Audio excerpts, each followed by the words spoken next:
You ever have a moment when the people you call family make you feel like a stranger in your own life? I remember mine. Down to the exact second. It was 7:35 on a Thursday morning. Sun not even fully up yet, when my mom called and said in this breezy, almost cheerful tone, "Ava, there just isn't enough space for you at the retreat this year. We're keeping it small." For a second, I honestly thought she was joking. But by the end of that weekend, my phone was blowing up with photos, videos, and tags from every direction. There, they all were my parents, my 5 siblings, their husbands and wives, their kids, friends of friends, even people I barely recognized. In total, 180 smiling faces lined up in matching shirts at a luxury resort by Lake Tahoe. There were custom banners, color-coordinated outfits, branded water bottles, and even a drone capturing the whole thing from above. And right in the center, my mom and dad, arms around each other, beaming like they just won the lottery. Every single person made the cut, except me. I didn't lose it. I didn't call and scream. I didn't even let myself cry. Not then. Instead, I just sat there on the edge of my bed, watching that highlight reel of my absence on loop. It was like being erased in real time. If you've ever wondered what it feels like to be invisible, I can tell you sometimes, it hurts worse than being hated. But here's the thing. I wasn't shocked. I've spent most of my life being the family's fixer, the problem solver, the reliable one. I'm Ava Harper, 33 years old, financial attorney based out of San Francisco. I paid my own way through law school. I've bailed out siblings, covered emergencies, co-signed loans, and handled more little family favors than I could ever count. And still, when it came time for the biggest family celebration in 3 decades, they decided I just didn't fit. That was the moment everything changed. Not because I finally saw the truth, but because I realized I didn't owe them silence anymore. I made a decision right then and there. If they wanted to pretend I didn't exist, I was about to make sure the whole world noticed what they'd done.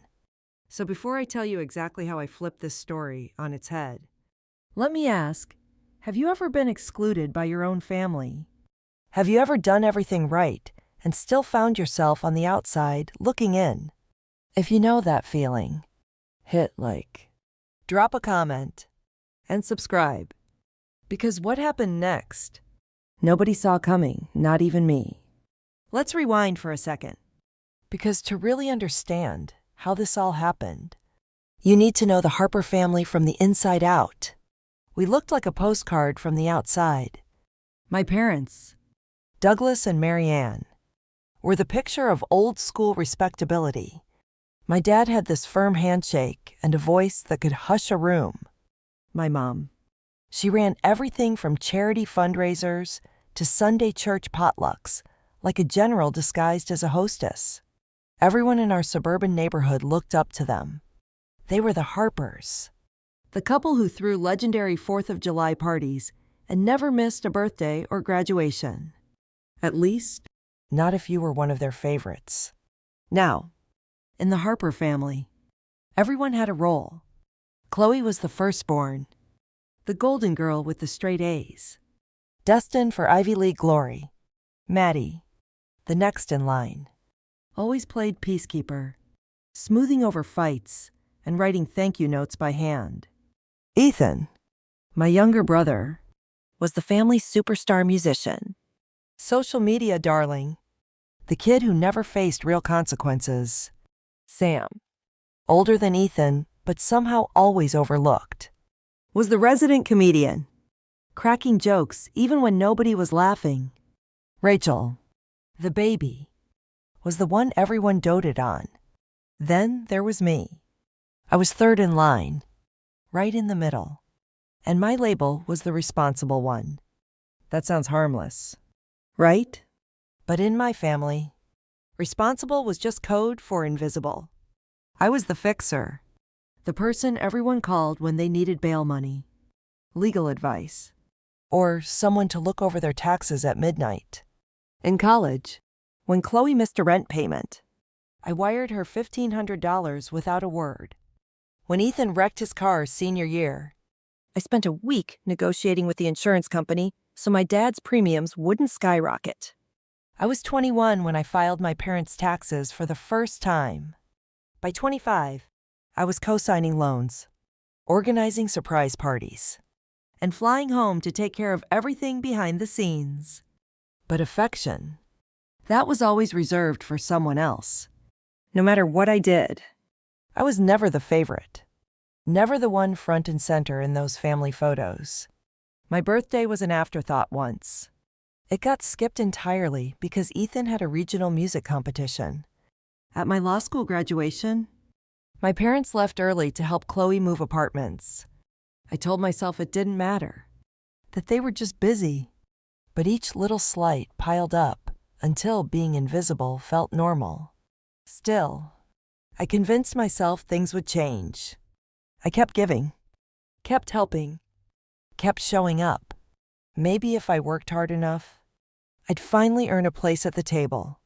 Not just the folding chair in the corner.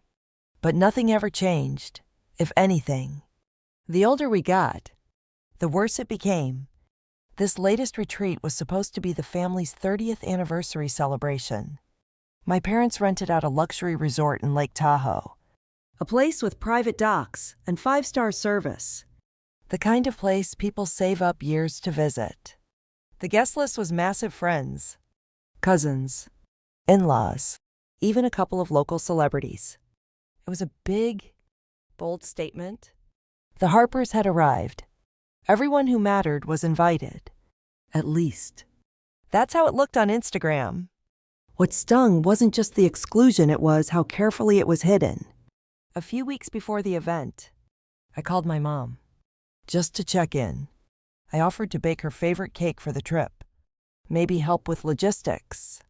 She brushed it off so easily. Oh,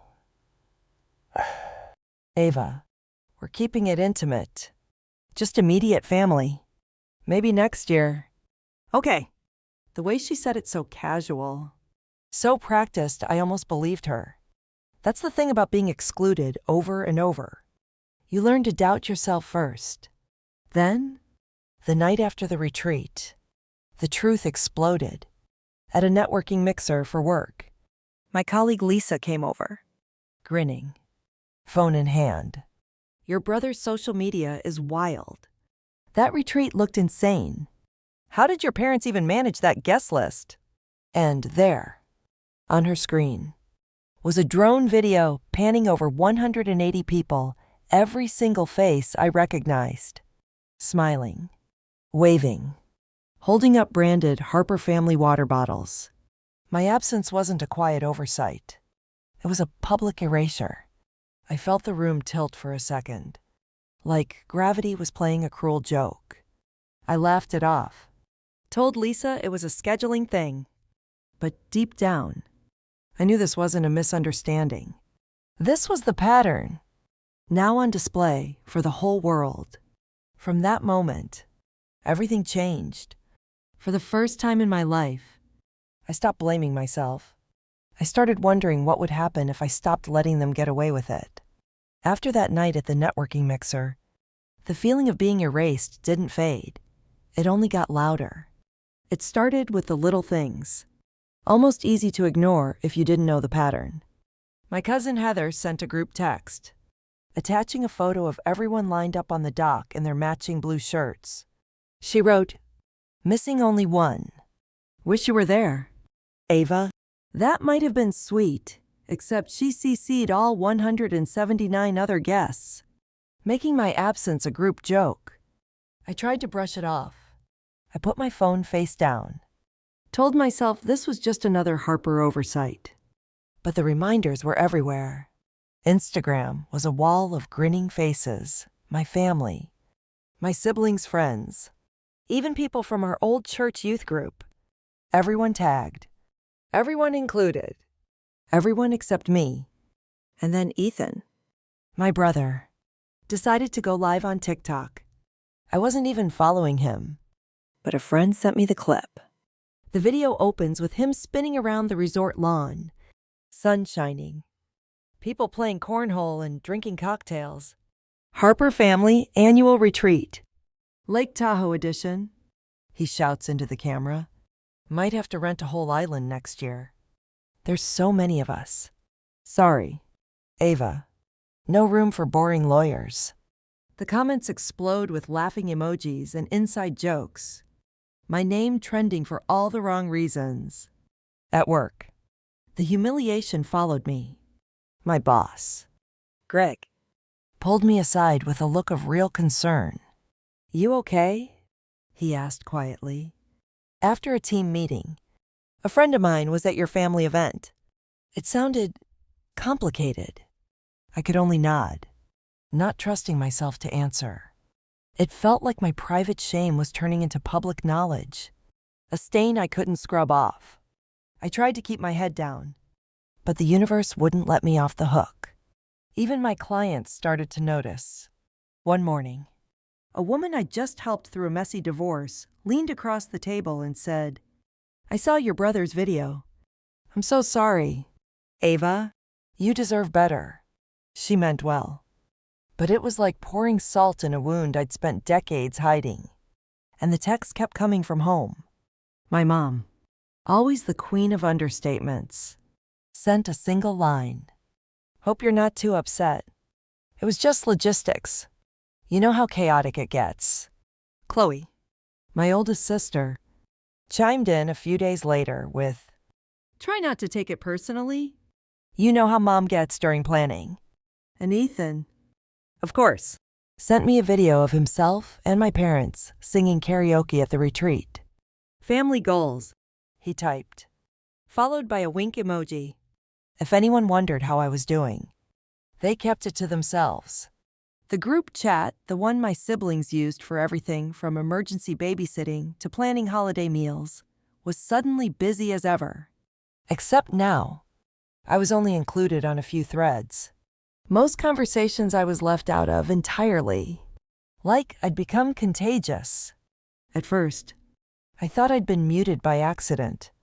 Then Rachel, my youngest sister, accidentally forwarded me a message about keeping things stress-free for mom. The implication was clear. I was the stress. But humiliation doesn't always roar. Sometimes it creeps. Slow and suffocating. Until you start to believe the story they're telling about you. My birthday came and went with nothing but an automated text from my bank. Not a call. Not even a card. Meanwhile, Chloe posted a story about Ethan's amazing new track, and Maddie threw a brunch for Sam's new job. Family milestones celebrated in public, my own quietly skipped. And yet, they still expected me to show up when things got tough. 3 weeks after the retreat, Maddie called in a panic because her car had broken down. Ava, I just don't know what to do. She sobbed. Can you help me with the paperwork? I did. I always did. I stayed up late faxing forms, negotiating with the insurance company, and wiring her the deductible $850 just to get her back on the road. She thanked me. But by the next day, she was back to posting photos with everyone else, tagging all our siblings except me. It started to feel like a pattern written in stone. They wanted my labor, my money, my expertise, but not my company. I was the family's safety net, not a real member. When I finally scrolled back through my bank statements, it was dizzying. In the past 5 years alone, I'd sent nearly $60,000 to family members, loaned out my legal skills for free, drafted contracts, solved tax messes, all behind the scenes. The only thanks I ever got was more silence, more exclusion, more group photos that might as well have been billboards saying, "You're not one of us." The group humiliation finally tipped into something public at a city charity event.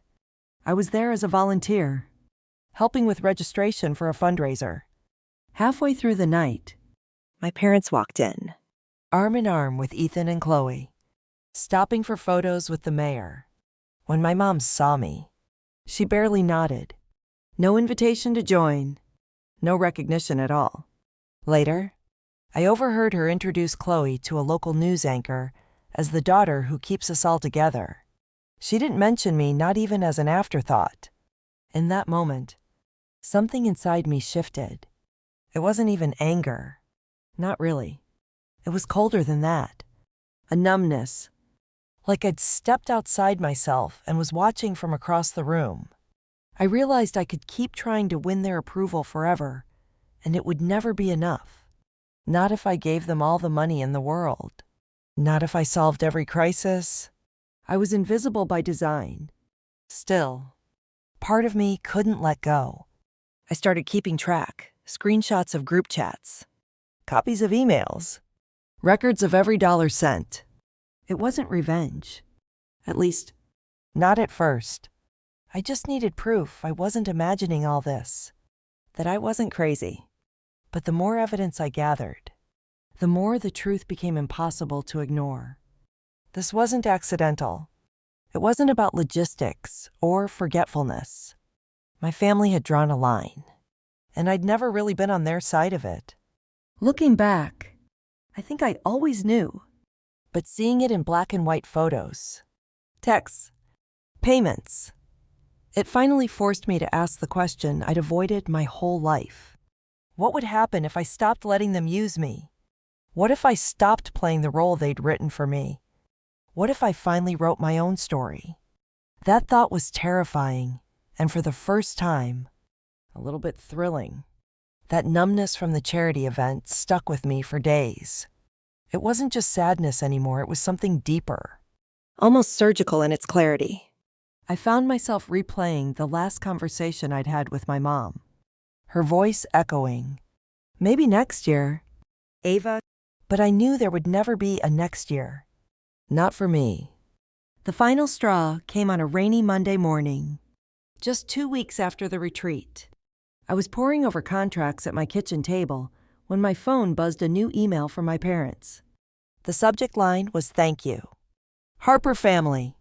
I almost didn't open it, but curiosity got the better of me. Inside was a glowing recap of the retreat, sent to every guest. There was a slideshow link with over 400 photos, a list of special thanks for Chloe's event planning, Ethan's entertainment, Maddie's emotional support, and Sam's humor and positive attitude. Even Rachel's toddler got a line for being our sunshine. My name, not a word. It felt like I was reading an obituary, only I was the one being erased.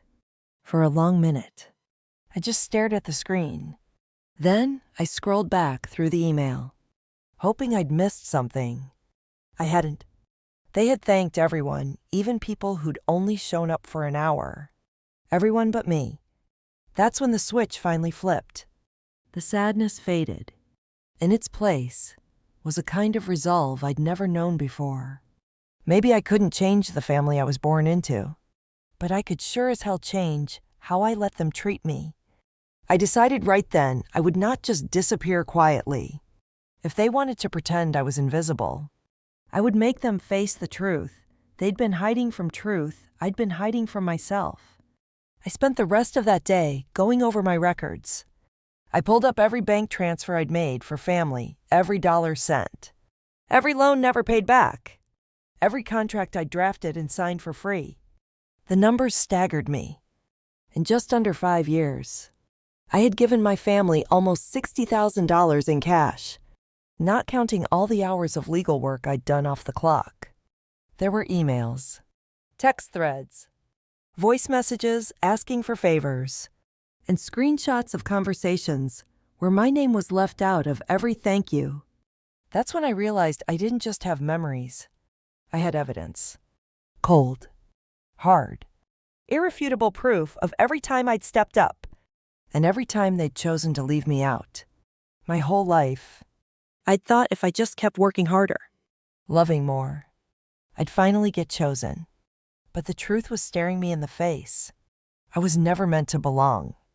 I was only meant to be useful. Once I admitted that, The plan almost wrote itself. I started mapping out exactly what I wanted to do. The first step was documentation. I organized all my digital records into folders. Bank transfers, legal help, event exclusions, family correspondence. I printed out emails, cross-referenced them with payment receipts, and even included timestamps from group texts. It was shocking to see it all in one place, a mosaic of a lifetime spent working behind the scenes. Always invisible, never celebrated. But I didn't want to just vent. I wanted to hold up a mirror to my family and, if I was being honest, to myself. I knew the only way to make them see was to make it public. This wasn't about revenge for the sake of pain. It was about justice. It was about standing up for the version of myself I'd spent so long hiding. So, I outlined a 3-part strategy. First, tell the story my story, in my own words, backed up by facts, not just feelings. Second, show the evidence, screenshots, receipts, legal docs, the kind of proof that can't be explained away with a family group chat apology. And third, share it where people would actually see it, not just to my tiny circle, but to the world. I wanted my story to do more than just embarrass my family.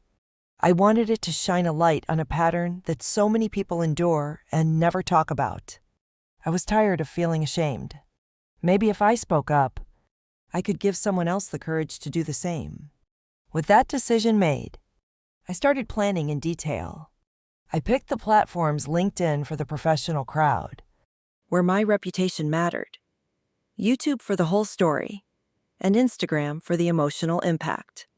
I thought about my opening lines, drafted scripts, and practiced talking into my phone until my voice was steady and calm. I wanted to be clear, never cruel, because I knew the facts were enough. I also made a list of people who might need to hear from me first: my boss, my close friends, and yes, even some of the family members who had quietly watched from the sidelines for years.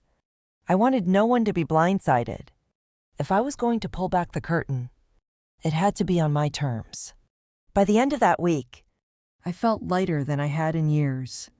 I finally had a plan, a real plan. For the first time, I wasn't reacting. I was taking action. And as I double-checked my files, scheduled my first post, and watched the sun set over the city, I felt something I hadn't felt since I was a kid. Hope. Not hope for their acceptance, but hope for my own freedom. I knew what I had to do next, and nothing was going to stop me. With the plan in place and every document organized, I moved forward. My nerves buzzed like I was prepping for trial, but this time, the stakes were personal. The first thing I did was post on LinkedIn, where most of my professional network, including family acquaintances, would see. I kept it measured and factual. Proud to have supported the Harper family for over 3 decades. Sometimes the most valuable work is never recognized. I attached a photo from the retreat, 180 people lined up on the dock. My absence as obvious as if someone had photoshopped me out. I barely hit post before the messages started rolling in. Old classmates and law partners reached out. Why weren't you there? Your parents rented out the whole place. Wasn't it a family event?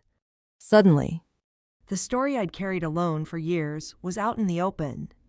But this was just the beginning. Next came the real heart of my plan. A video for YouTube. I wanted my story told in my own words, direct, honest, and with evidence.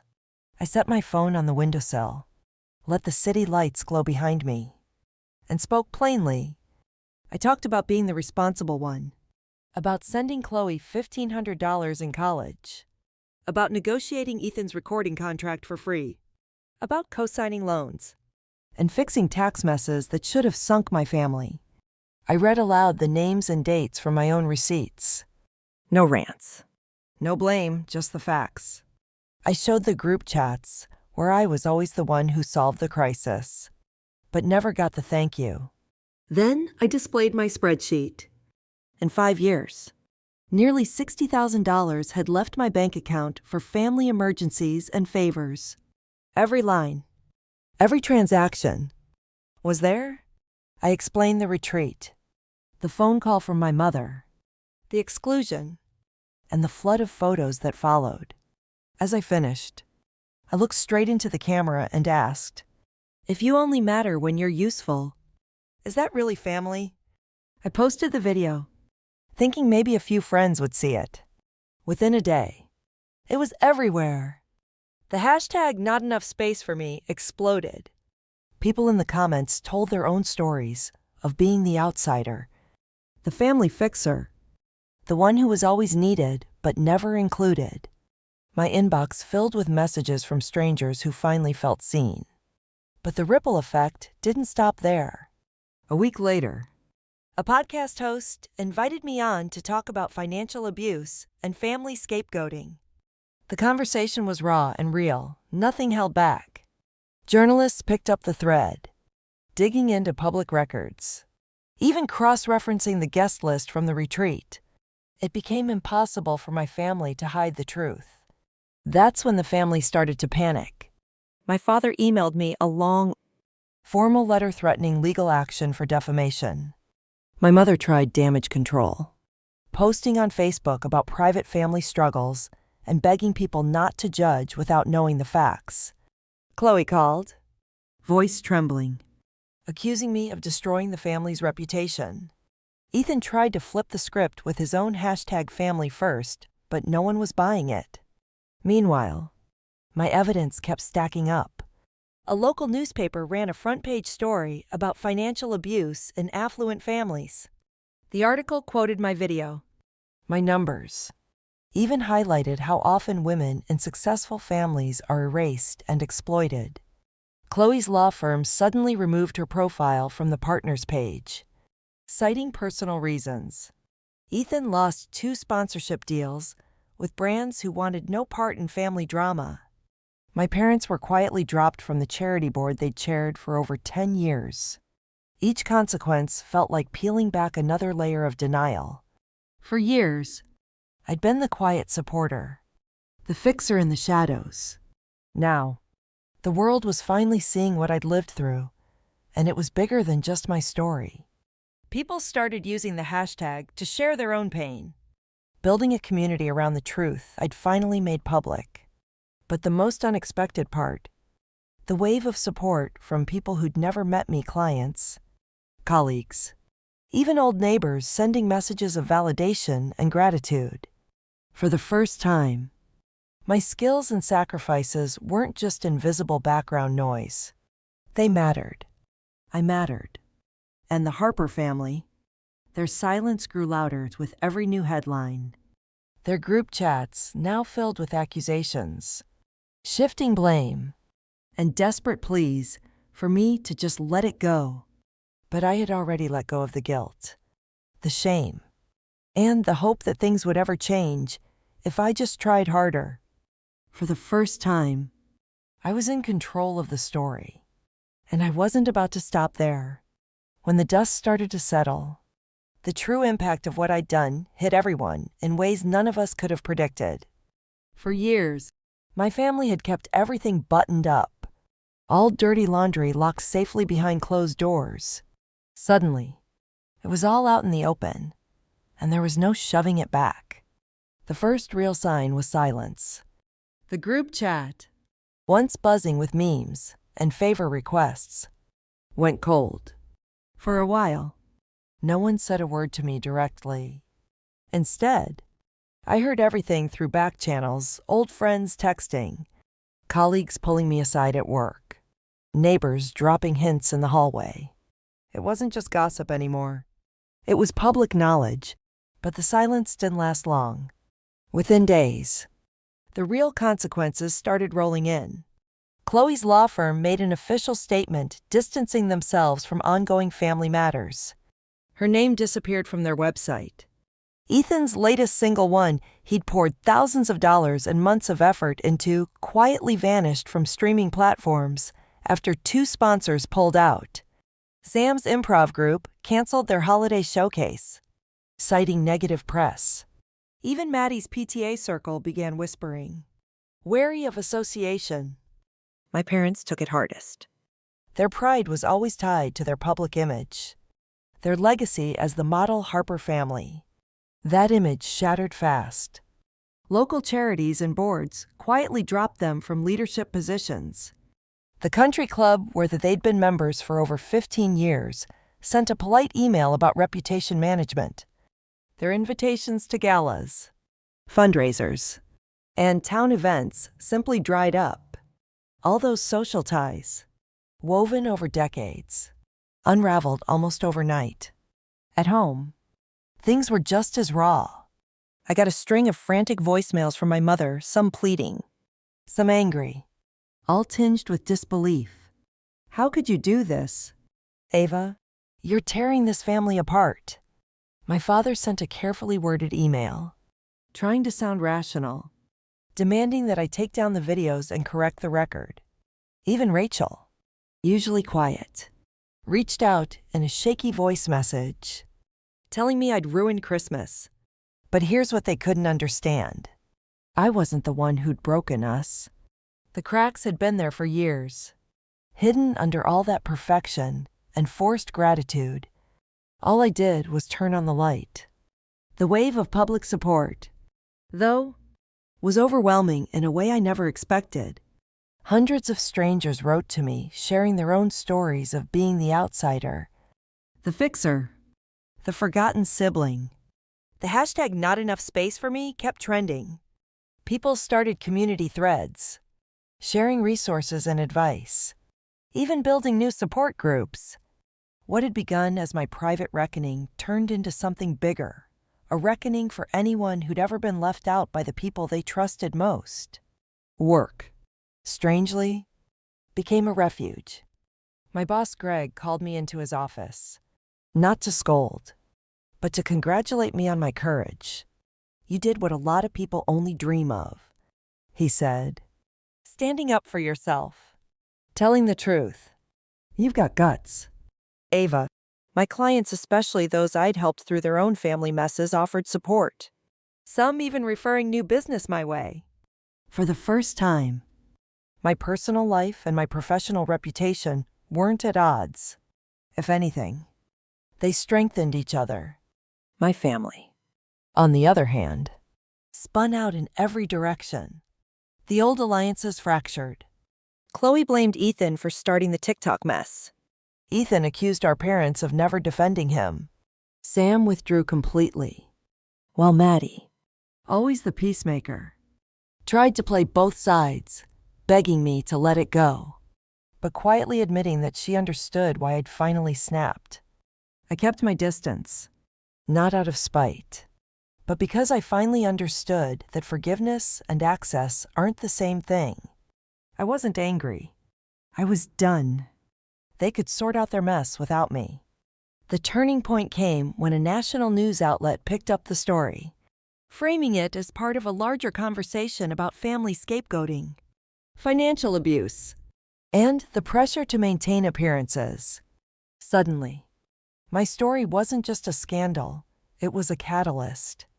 I was invited to join a panel discussion on boundaries, family loyalty, and the power of saying no. That night, after my segment aired, I got emails from people across the country, survivors, advocates, therapists, even a few estranged siblings, reaching out with simple messages like, "Thank you for telling the truth.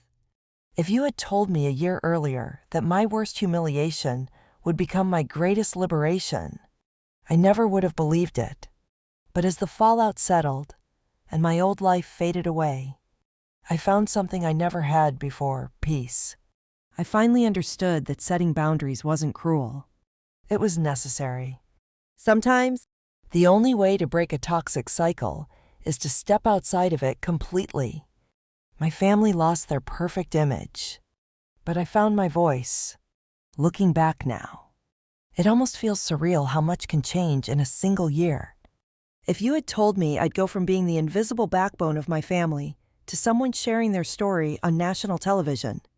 I would have laughed.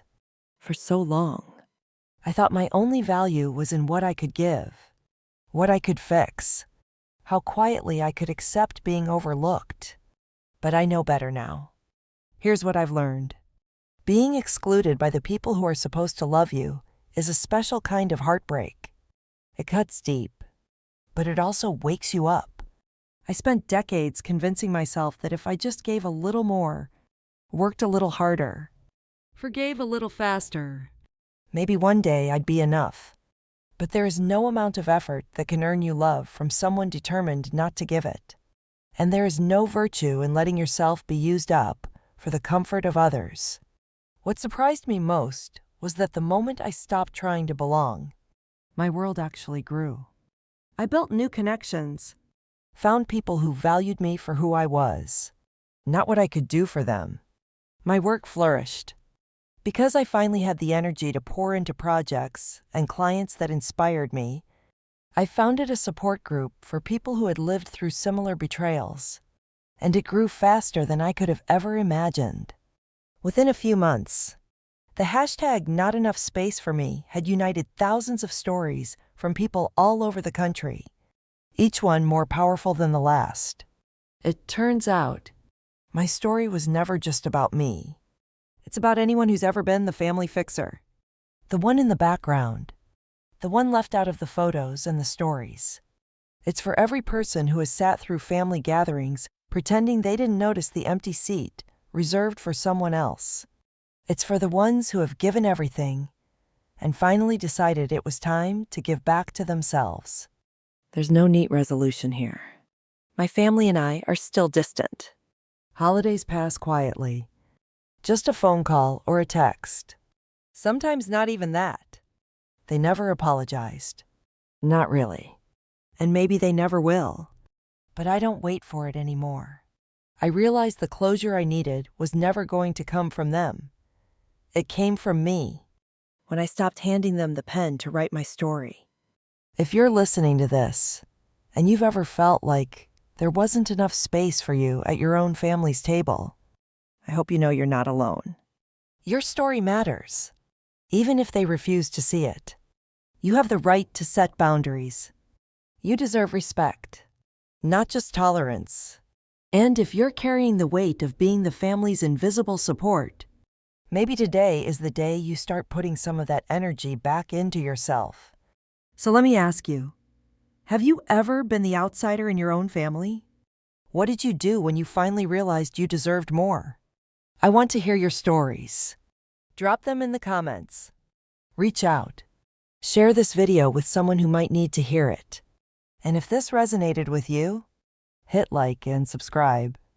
Because sometimes, the best family is the one we choose, not the one we're born into. As for me, I finally found peace, not in being chosen by others, but in choosing myself. And I hope, wherever you are, you find that peace too.